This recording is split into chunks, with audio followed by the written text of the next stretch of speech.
Jo vaig estar treballant bastant a Miramar primer, que després ens vam traslladar a Sant Cugat. Jo allà vaig tenir una etapa sindicalista durant 4 o 5 anys.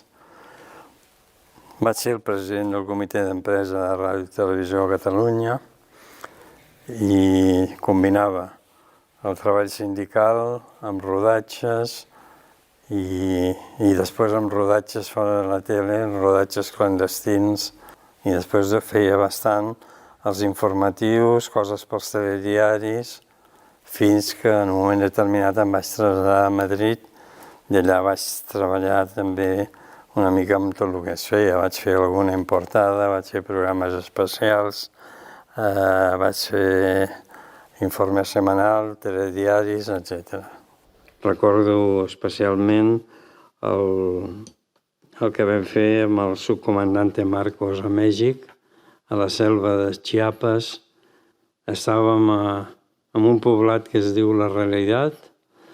Allà portàvem 2 o 3 dies allà sense fer res, esperant que ens diessin, i de cop van venir que no em van donar temps ni de posar-me les botes. Vinga, hem de marxar tal i qual, i uns guerrillers ens van portar cap a dins de la selva. També era de pel·lícula de l'oeste, no? Que de cop, d'entre al mig del volatge, et surt un tio a dalt de cavall i era el subcomandante Marcos. Va haver-hi un moment màgic, era que es veien fos el cel i la terra.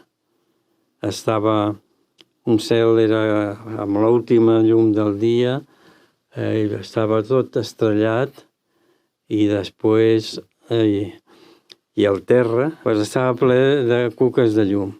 Estrelles i cuques de llum donaven una imatge tan irreal, i era pura realitat, però era una imatge tan potent que és una imatge que no oblidaré mai.